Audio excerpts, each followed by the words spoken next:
दोस्तों कैसे हैं आप सभी सभी अच्छा कर रहे होंगे। मैं बताऊं, मैं भी बहुत अच्छा हूँ। वीडियो अच्छा लगे तो CKD stock market news channel को सब्सक्राइब कर लेना, साथ ही बेल आइकन बटन को प्रेस कर देना। चलिए शुरू करते हैं। हेलो फ्रेंड्स, आज मैं आपके सामने जिस म्यूचुअल फंड की बात कर रहा हूँ उसका एनएवी देखिए 20 रुपये का एनएवी है। मैक्सिमम अगर मैं रिटर्न की बात करूँ, इस म्यूचुअल फंड ने मैक्सिमम रिटर्न कितना इन्वेस्टर्स को बना के दे रहा है, 21% के CAGR के हिसाब से ये रिटर्न इन्वेस्टर्स को बना के दे रहा है पैसा। पर मेरे मित्रों, जब मैं मैक्सिमम की बात कर रहा हूँ तो इस म्यूचुअल फंड को अभी 5 साल कंप्लीट नहीं हुए हैं, इसी वजह से हमारे पास डेटा भी नहीं है। 3 साल में बात करेंगे 36% के CAGR के हिसाब से इस म्यूचुअल फंड ने रिटर्न आपको दिया है। 1 साल में बात करेंगे 6.5% के आसपास इस म्यूचुअल फंड ने रिटर्न दिया है। जबकि मैक्सिमम की मैं बात कर रहा हूँ तो मैक्सिमम देखिए कितने साल हुए हैं इसको, केवल 28 जुलाई 2019 के थोड़ा सा पहले से ऑलमोस्ट 3 साढ़े 3 साल ही इस म्यूचुअल फंड को अभी तक हुए हैं। तो डेफिनेटली हो सकता है आने वाले समय में कुछ ये बड़ा करे। ELSS कैटेगरी में देखिए तीसरी रेटिंग इसको मिली हुई है। साथ ही साथ वैल्यू रिसर्च ने इसको 5/5 रेट किया हुआ है। अगर मैं इसके फंड मैनेजर्स की बात करूँ, राज मेहता, राजीव थक्कर जी एंड रौनक ओंकार जी, साथ ही साथ इसके रुकुन तारा चंदानी जी, ठीक है, तो ये इसके फंड मैनेजर्स हैं। फंड मैनेजर्स की अगर मैं क्वालिफिकेशन की बात करूँ तो क्वालिफिकेशन अच्छा है, साथ ही साथ इनका एक्सपीरियंस भी अच्छा है पास्ट में। अब जब मैं एक्सपीरियंस की बात कर रहा हूँ तो मैं अभी आपको बताता हूँ क्यों अच्छा है इनका। जबकि मैं इस म्यूचुअल फंड की कुछ और बातें करें तो म्यूचुअल फंड में आपको पता होगा कि रिस्क आपका वेरी हाई रहता है, क्योंकि आपका पैसा इक्विटी मार्केट में लगता है। एंड आपको ये भी पता होगा कि mutual fund is subject to market risk and read all schemes related documents very carefully. साथ ही साथ जब मैं इस म्यूचुअल फंड से रिलेटेड कुछ और बातें यहाँ से कहना चाहूँगा कि मेरे मित्रों, डेट म्यूचुअल फंड में आपको पता होगा कि काफ़ी सारे रूल चेंजेस हो गए हैं। उसकी एप्लीकेबिलिटी 1 अप्रैल 2023 के बाद से मिलेगी। चैनल सब्सक्राइब करके मेरे मित्रों रख लेना, बहुत जल्दी मैं शॉर्ट लाने वाला हूँ। एक शॉर्ट के थ्रू मैं आपको बताऊंगा कि क्या क्या टैक्स इम्प्लीकेशंस बनने वाले हैं। साथ ही साथ इस म्यूचुअल फंड के बारे में कुछ और चीज़ें की अगर मैं बात करूं और उसके नाम को मैं देखूं तो Parag Parikh tax saver fund direct plan growth. इसीलिए मैंने आपसे कहा था कि इस फंड मैनेजर्स की क्वालिफिकेशन प्लस इनका एक्सपीरियंस बहुत जस्टिफाई करता है, क्योंकि पराग पारिक एक म्यूचुअल फंड ऐसा म्यूचुअल फंड है जो कि अच्छा म्यूचुअल फंड है।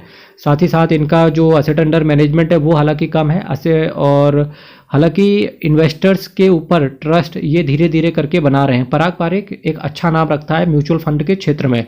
1147 करोड़ का असेट साइज है इनका, 0.80% के आसपास एक्सपेंस रेशियो इनका रहता है, जो कि ठीक है। कैश होल्ड की बात करेंगे, -0.17% का कैश होल्ड करके चलते हैं। निफ्टी 500 टोटल रिटर्न इंडेक्स को ये मैनेज करके चल रहे हैं। विड्रॉवल पे कोई चार्जेस नहीं लिए जाते, ये भी इस चीज़ से भी आपको पता होना चाहिए कि विड्रॉवल पे कोई चार्जेस नहीं है। दैट मीन्स कि इसके फंड मैनेजर्स को अपने द्वारा लगाए गए पैसे जिन स्टॉक्स में लगाए हैं उन पर काफ़ी भरोसा है।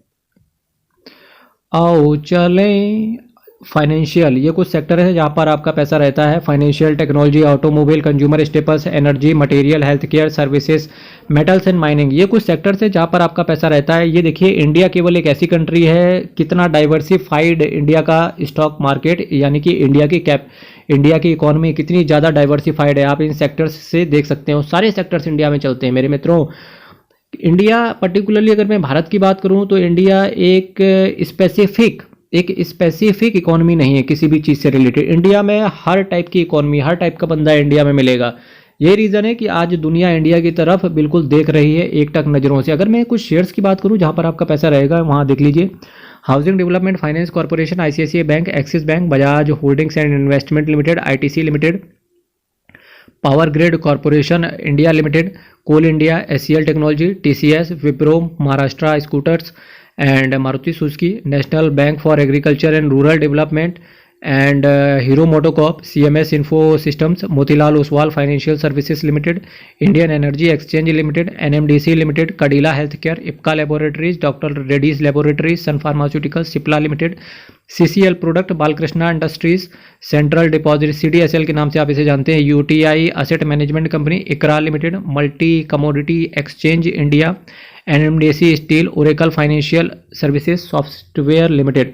ये कुछ स्टॉक्स है जहां पर आपका पैसा डिप्लॉय किया जाता है। हालांकि जो भी स्टॉक्स हैं, काफ़ी सारे इन्होंने ब्लू चिप स्टॉक्स को पकड़ रखा है, पर रिटर्न उन स्टॉक्स के बहुत ही फ्लक्चुएशन और धीरे धीरे करके आ रहा है। ठीक है मेरे मित्रों, अभी इस म्यूचुअल फंड को केवल ऑलमोस्ट 4 साल ही ये कंप्लीट करने वाला है म्यूचुअल फंड।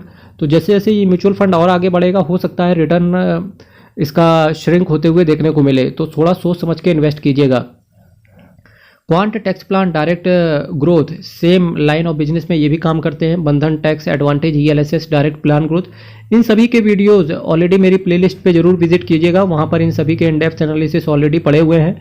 आज मैंने आपके सामने Parag Parekh tax saver fund direct plan growth की बात करी, PGIM India ELSS tax saver fund direct plan growth. Next video मैं PGIM इंडिया के ऊपर लेकर के आऊँगा, स्टे ट्यून। एंड साथ ही साथ अगर मैं इसके असेट मैनेजमेंट कंपनी की बात करूँ तो PPFAS यानी कि पराग पारेख म्यूचुअल फंड की अगर मैं बात करूं, असेट मैनेजमेंट कंपनी की एक छोटा सा फंड हाउस है ये, 33,783 करोड़ का, 7 स्कीम को केवल ये मैनेज करते हैं। ये अच्छी चीज़ है कि स्कीम कम है और एसेट अंडर मैनेजमेंट ज़्यादा है। इसका मतलब है कि इनका विश्वास है कि स्कीम को कम से कम रखा जाए और इन्वेस्टर्स को रिटर्न अच्छे से अच्छा प्रोवाइड किया जाए, ये देखने को लगता है और ये दिख भी रहा है सामने। तो आज यहीं से चर्चा विराम करेंगे मेरे मित्रों। वीडियो को सब्सक्राइब और चैनल को शेयर जरूर कर लीजिएगा। बहुत बहुत धन्यवाद। कल फिर मिलेंगे। भारत माता की जय।